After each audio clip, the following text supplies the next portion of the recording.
Nice to be with you. My name is Mouin Rabbani. I am a Palestinian who was born in the Netherlands and raised there, and then went to university in the US and the UK and lived for about 20 years in the Middle East. I'm a political analyst and researcher and historian, and my focus has my professional focus working mainly with think tanks and also a bit with the United Nations and other organizations. The focus has been on Palestinian affairs, the Arab-Israeli conflict, and more broadly, the contemporary Middle East, with a focus, let's say, on the period since World War II. Why don't I maybe start at the beginning? Because there's often a misconception that what is known as the Arab-Israeli conflict is the product of ancient hatreds, that Jews and Arabs, as they're called, have been at each other's throats since the dawn of history. But in fact, the conflict that we're discussing today and that's been in the news so much, particularly in the past year and a half, is of much more recent origin. It began in the late 19th century, and it began because the Jews of Europe were facing twin pressures. On the one hand, the pressure of anti-Semitism and persecution, which at the time was reaching unprecedented heights in the Russian Empire and Eastern Europe. And it was during this period that, for example, there was a mass emigration of Eastern European Jews, mainly to the United States, but also Western Europe and other areas in the Americas. And the other factor was the emancipation of Jews, primarily in Western Europe after the French Revolution. And so a variety of Jewish thinkers in Europe began looking at these twin pressures and trying to find a response to what at the time was known as the Jewish question. And some, for example, the ultra-Orthodox religious Jews felt that the response should be increased piety and seclusion. Others, for example, joined socialist and communist movements, thinking that this was the best way to achieve liberation for Europe's oppressed Jews. Many turned towards what today we would call liberal democracy, in which Jews would be equal citizens like everyone else in their countries and have the same rights as any other citizen and no longer be discriminated against because they were Jewish. And then in the late 19th century, you had another movement that emerged, and that was called the Zionist movement. And it basically adopted the prevailing European ideology at the time, which is that the Jews are not just a religious community, but they are also a nation, a people in the modern sense of the word, a people in its own right, just like the English or the Dutch or the Spanish are a people. And in Europe at the time, of course, if you are a people in a nation, well, then you have a state, a nation state. And the Zionist movement basically set its focus on what was then known as Palestine in the Ottoman Empire on the basis of the ancient connection between the Jewish people and the Holy Land. So their program was to promote the emigration of Jews primarily from Europe, because they were very much focused on Europe at the time, from Europe to Palestine, which was then still an Ottoman, a possession of the Ottoman Empire. This didn't really get very far until the First World War. After the First World War, the Ottoman Empire was destroyed. Palestine became a British possession, and the British then promulgated a document known as the Balfour Declaration, through which they promoted the idea of what they called a Jewish national home in Palestine. And it was really only When the British took over Palestine, what was known as the British Shield, that the idea of transforming what had been an overwhelmingly Arab territory of Palestine into an independent Jewish state began to gain traction. And it developed during the 20s and the 30s. And then, of course, you had the Second World War. You had the horrific events of the Holocaust, in which many millions of European Jews were exterminated by Nazi Germany and its collaborators. And then in the aftermath of the Second World War, when Britain really no longer had the capacity to maintain a global empire, and it decided it no longer wanted to retain Palestine as a possession, it went to the new organization that had been formed, the United Nations, and asked it to come up with a resolution for what then became known as the question of Palestine. United Nations at the time was a very different organization than it is today. It was dominated by European states. It only had about 50 members. And it came up with a proposal to partition Palestine into a Jewish state and an Arab state, with the exception of Jerusalem and its environs, which, because of its sanctity and unique status, would be placed under international administration. The Zionist movement accepted partition because it legitimized the concept of an independent Jewish state. The Palestinians and the Arabs rejected partition because they made up over two-thirds of the population. The Jewish community in Palestine owned less than 7% of the land, but the resolution gave them more than 50% of Palestine. And they considered it grossly unfair that as a result of armed force that they were going to have to relinquish territory that they considered rightfully theirs. Conflict broke out first between the Jewish and Arab communities in Palestine, and then after the new state of Israel declared independence in May 1948, between that new state and the surrounding Arab states that were largely still under British and French colonial domination. Israel was the strongest power. It was supported in one of the few examples during the Cold War. It was supported by both the United States and the Soviet Union. It won that war, and at the end, it controlled 78% of what had been Palestine. Over three-quarters of the Arab population was dispossessed, meaning they either fled or were expelled, and just as importantly, thereafter were not permitted to return to their former homes. Most of the villages were razed to the ground.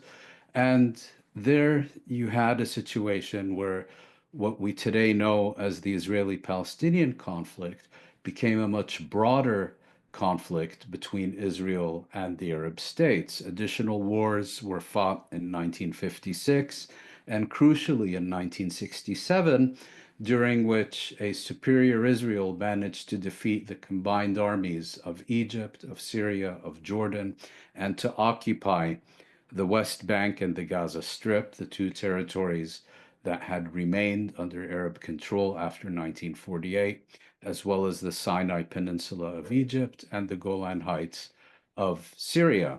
And what we're talking about today and what we've been seeing in the news in recent years is very much focused on the result of the 1967 war, because when people refer to occupied territories, they're mainly referring to the West Bank and the Gaza Strip. And it was at the same time, in the aftermath of the 1967 war, you had the emergence of what was known as a Palestinian guerrilla movement.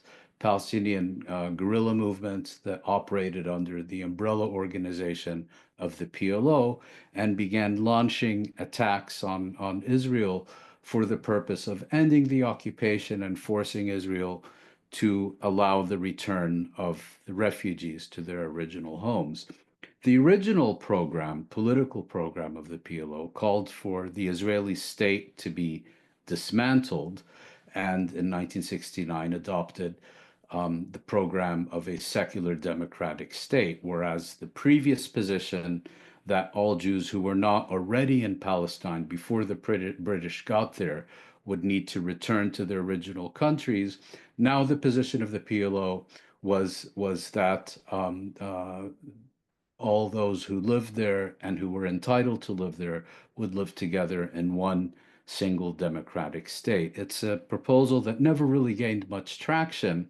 And after another war, 1973, that was fought between Israel on the one hand and Egypt and Israel on the other, you began to see the emergence of what we came to be known as the two-state settlement. Two-state settlement would mean that Israel would need to withdraw from the West Bank and the Gaza Strip, that those two areas, which constituted 22% of mandatory Palestine, would become an independent Palestinian state. There would be a just resolution of the refugee question, and as part of that process, Arab states would recognize Israel and form normal relations with it. It's never really got off the ground for a number of reasons, the most important of which, for our purposes, is that Israel refused the principle of a withdrawal back to the 1967 boundaries. It considered the occupied territories, and particularly the West Bank, to be part of Greater Israel. It called it the historic home of the Jewish people, and felt it had more of a right to control these territories than did the Palestinians to establish their independent state there. In 1993, after a 6-year-long popular uprising by the Palestinians, Israel and the PLO reached an agreement known as the Oslo Agreements. Um, that did not specifically call for a two-state settlement, but many people believed it would lead to one. It didn't. Again, the primary reason was because Israel, although it went further than it had previously, never explicitly accepted a withdrawal back to the 1967 boundaries and the establishment within those territories of an independent, sovereign Palestinian state. And it is in this context, primarily, of the failure of the political process that you began to see the emergence and growth and growing popularity of more radical Palestinian movements, particularly for purposes of today's discussion, of an explicitly Islamist religious movement known as Hamas, which preached that it would be only through a continuation of what it called the armed struggle against Israel that Israel could be forced to accept Palestinian rights. And the failures of the political process, Hamas won an election in 2006. There was great rivalry within the Palestinian political arena, so that Hamas came to control the Gaza Strip in 2007, while the Palestinian Authority, let's call it the PLO for purposes of brevity, continued to control the West Bank. A number of wars were fought between Israel and Hamas in the Gaza Strip. A blockade was imposed on it from 2006 until today. And it is in this context of the continued failure to resolve this question in accordance with any of the international proposals that had been put forward that we are where we are today. Most recently, of course, with the attacks in southern Israel by Hamas in October 2023 that left approximately 1,100 Israelis, about two-thirds of them civilians, dead, and as of today, more than 50,000 Palestinians, overwhelmingly civilians, killed in the Gaza Strip during the past year and a half. I think I've spoken for about 15 minutes. So I'll leave it at that, and happy to fill in any gaps, of which I'm sure there are many, with your questions. If you could put it like simply, I know it's not simple at all, but if You mean to try to summarize those 15 minutes in 1 minute? essentially, or even less than a minute. Yes. Well, so what you have here is a confrontation between two national movements over the same territory. You have the Zionist movement, which believes that the territory of Israel, the West Bank, and the Gaza Strip belongs exclusively to the Jewish people, in which Palestinians, whether Muslim or Christian, have either no rights or at most subordinate rights.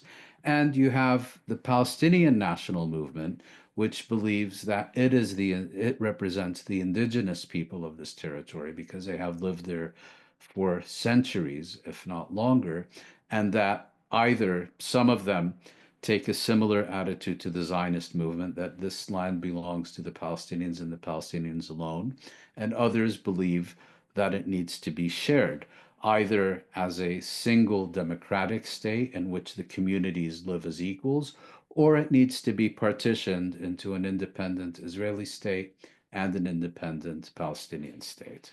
Since you know so much about the topic, how well do you think social media is covering and everything that's going on, especially as of recently, past year or so? It's a very important question, and I would answer it by saying it's very difficult to characterize social media with a single response. I think social media has played an absolutely vital role in providing information that otherwise would be inaccessible because the mainstream media is either preoccupied with other things or is acting under political pressure of its own management and so on. At the same time, as you well know, social media comes in many shapes and sizes. Some of it is outstanding and thoroughly reliable. Some of it is propaganda. Some of it is conspiracy theories. Some of it is useless. And in some cases, it's my impression that social media tries to encourage people who may not be properly informed to repeat false information so that they discredit themselves and disqualify themselves from further participation in discussion and debate about this issue. So I think I would say social media has played an absolutely vital role, but I think all of us also have a responsibility to sift through our sources of information and to make an effort to ensure that we can distinguish between reliable and unreliable sources of information. Just as you have reliable and unreliable newspapers or television programs, I think the same applies perhaps even to an even greater extent because there is so much more on offer in social media. Do you think there will ever be a peaceful solution to conflict? Or do you think it will continue to escalate to Well, that's the $64,000 question. And my answer to that would be that looking at it today, I think the key role is going to be played by the United States because one thing we've learned during the past year and a half is that while it's true that Israel is very much more powerful than the Palestinians, it's also the case that Israel is very dependent on the United States for military support, for political support, for diplomatic support in the United Nations and elsewhere.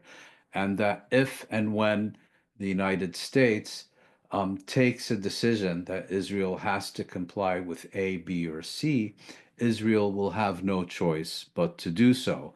And all indications are that the Palestinians and the Arabs will most likely reciprocate. So, what is completely absent right now is a serious diplomatic process that could lead to peace. All we have today are discussions about a ceasefire and about an exchange of captives between Israel and the Palestinians.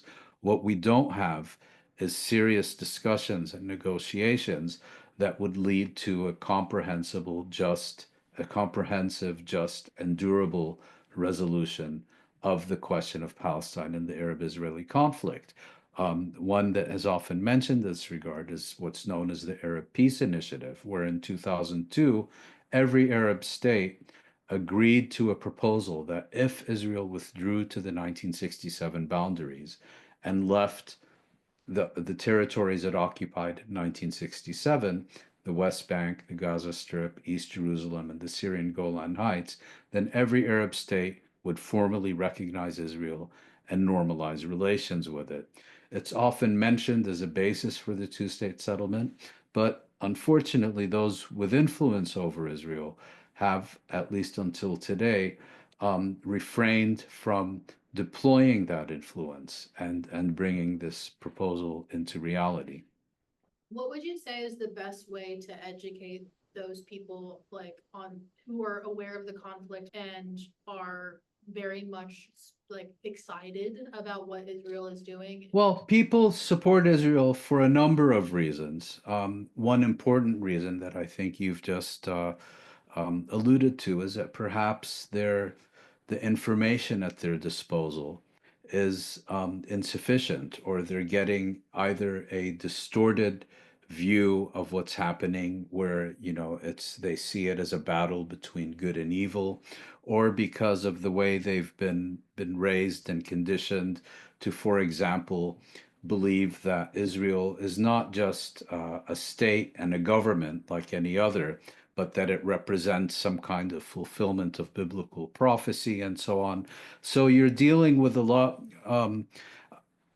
perhaps prejudice, but even more importantly, preconceived notions of right and wrong before you even begin to experience reality. And I would say my response to your question, I would echo somewhat my response to the previous question about social media, is I would challenge people to look at a variety of sources of information. I mean, I'm Palestinian.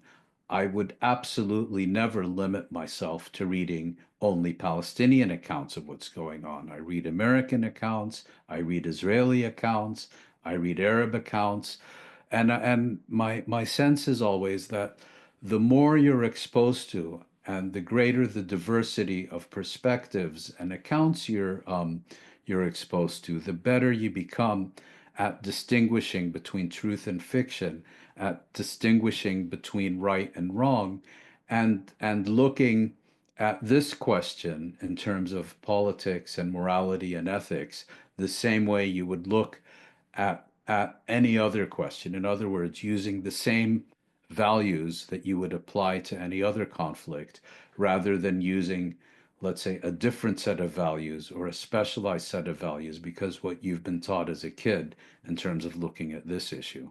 Often with my classes, we'll do like historiography, not just like throughout time. We'll also look at like perspectives around the world when we look at conflicts.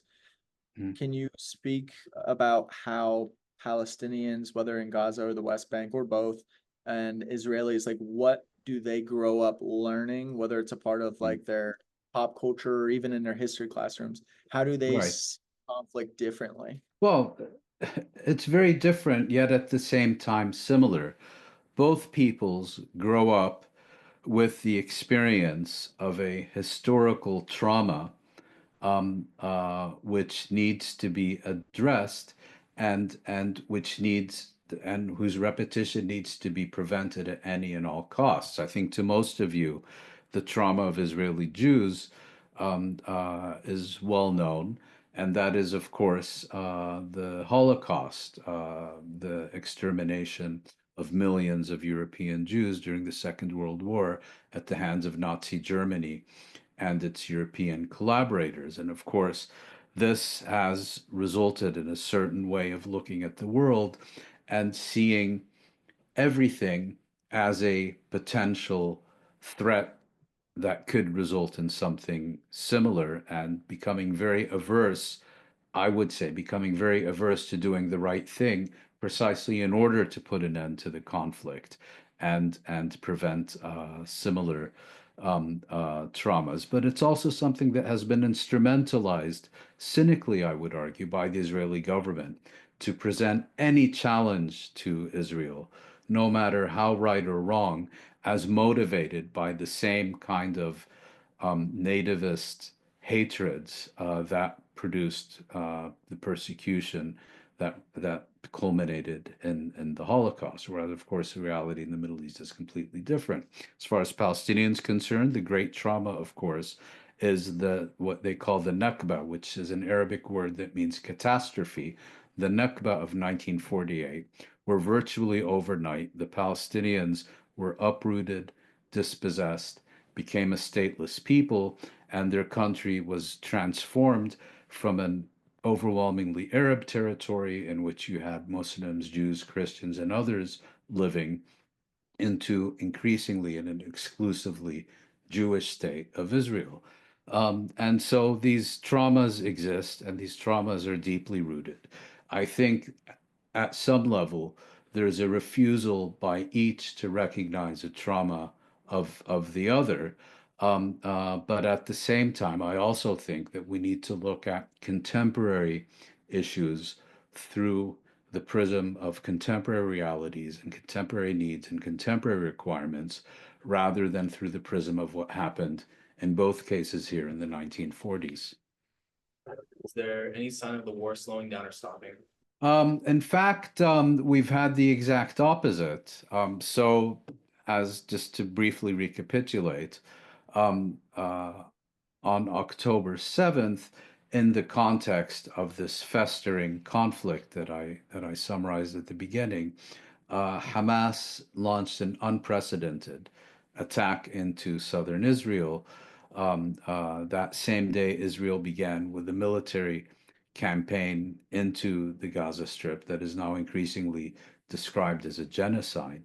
And in January of this year, both Israel and Hamas accepted a proposal that would have resulted in a durable ceasefire, a comprehensive exchange of captives, an Israeli withdrawal from the Gaza Strip, and a surge in humanitarian assistance into the Gaza Strip. What happened is that agreement broke down very briefly, the primary reason being, on the one hand, that Israel didn't want to go from the first to the second stage of the agreement unless that agreement that it had already agreed to was modified.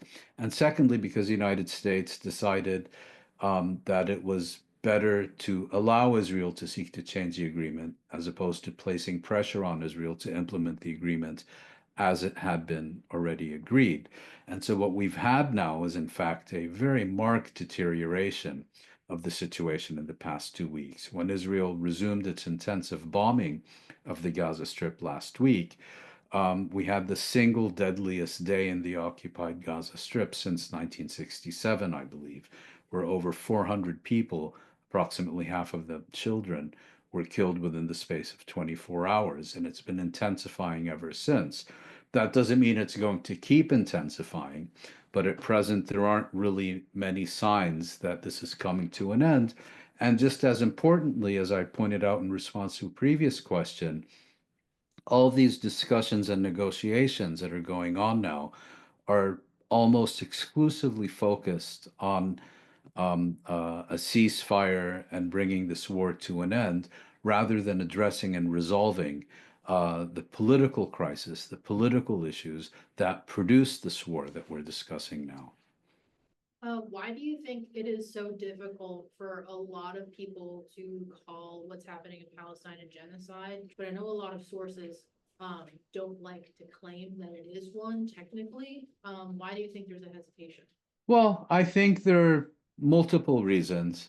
Let's say, the most benign reason that genocide has a very specific legal meaning that was developed in 1948 in the Genocide Convention. But most people who are confronted with genocide, of course, are not lawyers, may not even know of the legal meaning of genocide. And when they think of genocide, particularly in Western countries like the United States, of course, the first thing they think of is the Holocaust. The Holocaust, gas chambers, the extermination of 6 million Jews, that if the Nazis would have had their way, would have ended up murdering every last Jew they could get their hands on in Europe. And to them, unless it replicates that, it's not a genocide. In other words, if you could have killed 2 million people and you only kill 50,000, only in between quotes, then they don't consider it a genocide. Whereas a genocide, of course, the primary criteria of genocide is not so much what you do, but why you do it. You kill people with an intent to exterminate that people in whole or in parts. So in Bosnia, for example, in Srebrenica, 8,000 people were killed, but the International Court of Justice and the International Tribunal on the former Yugoslavia both ruled that that was an act of genocide. In other words, millions of Bosnians were not killed, but Srebrenica was still considered a genocide. Similarly with the Rohingya in Myanmar. So that's one reason, I think, kind of people who don't know more have this image of Auschwitz, and if it doesn't conform to that, they refuse to believe it's genocide. A second reason could be political bias, or a desire to remain neutral. A third, and I'm sorry to say, could be political cowardice. It's not very easy to get up in public, in front of a classroom, in front of a community meeting, or in a debate, and accuse Israel of genocide, because there is a whole army of trolls and advocates and so on who can make life very miserable for people who make that argument. I personally am thoroughly convinced that this is a genocide, and I repeatedly refer to it as a genocidal military campaign. And finally, as you may know, this case is now being adjudicated by the International Court of Justice. And some people will say, well, I'm prepared to believe it's a genocide, but unless and until the International Court of Justice in The Hague issues a definitive ruling that it's a genocide, I don't feel comfortable making that determination. Where, I mean, on the one hand, I guess if, as a matter of law, it's perhaps understandable that, I can't accuse you of anything absent a court verdict that you're in fact guilty of it. But when you're with a situation with such overwhelming evidence, where a growing number of Holocaust scholars, of genocide scholars, of social scientists, and Middle East specialists are in growing numbers concluding that this is a genocide, or at least genocidal in character, it becomes very difficult, in my view, to continue hiding the sun with your finger. Can you talk a little bit about the spectrum of debate, like here in Israel and I guess apparently in Palestine now? Well, let's start with Israel. In Israel, there's actually two debates going on. The first debate, which is a very substantial debate, has very little to do with the Palestinians. And it began a year before October 2023, when Israel's current Prime Minister, Benjamin Netanyahu, was elected to office, formed an extreme right-wing government, and put forward a legislative agenda that would have increasingly concentrated executive, legislative, and judicial powers in the hands of the government, and severely weakened the role of the Israeli judiciary. And that's, you may remember that for almost a year, there were growing demonstrations on a weekly basis within Israel. Now you have additional demonstrations which are opposing the government for not implementing the January ceasefire agreement, because you have many Israelis who believe that it is only through an agreement that Israel will be able to retrieve its captives from the Gaza Strip alive.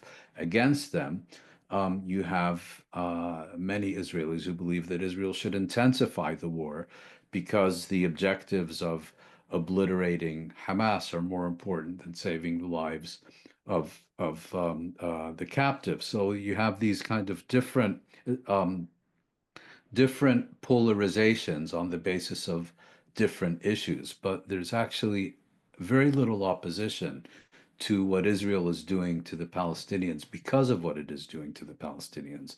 So the opposition is either against Netanyahu personally, or about what is perceived to be the government's failure to do enough to bring back the Israeli hostages, rather than because of what's being done to the Palestinians.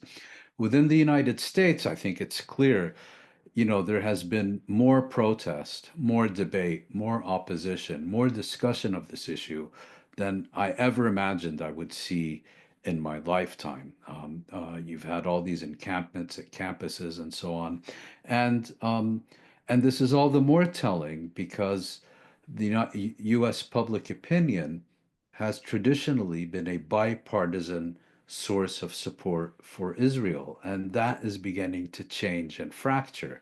And it is in that context that I think pro-Israeli groups and the U.S. government as well have resorted to increasingly repressive measures to try to stamp out these protests and oppositions. I mean, you now have people literally being snatched off the street by plainclothes officers in masks and activists being whisked off to prison in maximum security prisons in Louisiana as a prelude to deporting them. There's a case of one student who escaped to Canada before she could be arrested, and so on. So really unprecedented stuff that, for example, you never saw during the Vietnam War or during the Iraq War. Very scary stuff, I would say, and I fear that it is going to get worse because of the very limited opposition to it, and people not realizing that it's going to go a lot further if universities don't stand up to the government. Then within Palestinian society, Palestine has been a polarized and divided political arena now for well over a decade, where a mini civil war was fought in 2007 between its two main components, Hamas and Fatah, which dominates the Palestinian Authority. Um, and so that has been ongoing, the schism. But at the same time, these demonstrations that you're referring to are a much more recent phenomenon, which are a direct response to the continuation of the war and the belief among some that if Hamas would relinquish its negotiating position and basically accept all the demands that are being made upon it by Israel, a belief that the war could then end and people could go back to having a normal life. Has the United States given any aid to Palestine, or has it all been in terms of Israel? Because I think it's like Right. Well, there's no comparison. I mean, the United States, Israel is historically the largest recipient of U.S. Foreign aid that really went into the billions, particularly after 1973, and I think it's received somewhere along the line of $20 billion in aid, primarily military aid, since October 2023. Regarding the Palestinians, the United States assists Palestinians in two ways. Some of it is bilateral. It's all development assistance. So the United States, through what used to be known as the U.S. Agency for International Development, USAID, this is the agency that was shut down by the Trump administration and Elon Musk specifically earlier this year, used to carry out development projects almost exclusively in the West Bank because the US designated Hamas as a terrorist organization and therefore does not operate directly in the Gaza Strip. And secondly, the United States used to be the largest funder to a United Nations agency known as UNRWA, the United Nations Refugee and Works Agency for Palestine refugees in the Middle East.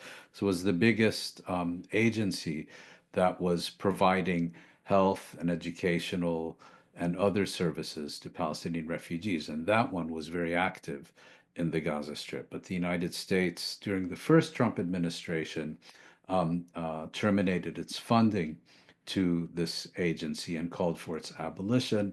Biden initially restored it, then cut it again last year, and the Trump administration has not restored it. So I would say the difference is that U.S. aid to Israel is of a strategic nature and exponentially larger than the development assistance that the United States has given directly and multilaterally to the Palestinians. There are also some covert programs where, for example, the CIA has given assistance to the Palestinian security forces in the West Bank, but that has been assistance to help the Palestinian Authority in the West Bank to better able to confront its Palestinian rivals rather than to defend its own people against Israeli attacks.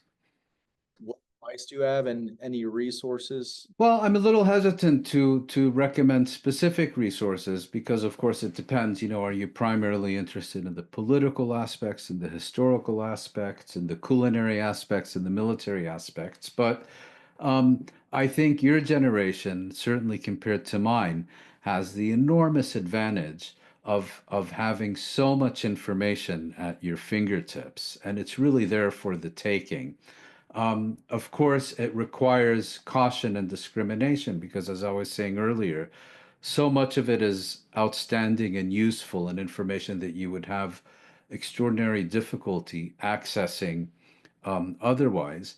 But I think also through exposing yourself to multiple and varied and contradictory perspectives and viewpoints is probably the best way to be able to discern between fact and fiction and between useful and, let me call it, useless or damaging sources of information whose purpose is not to inform you, but to, let's say, mobilize you. Thank you, Mouin. I hope Thank have a you. good- I Thank you. appreciate your time. Thank you. It was a pleasure being with you, and best of luck.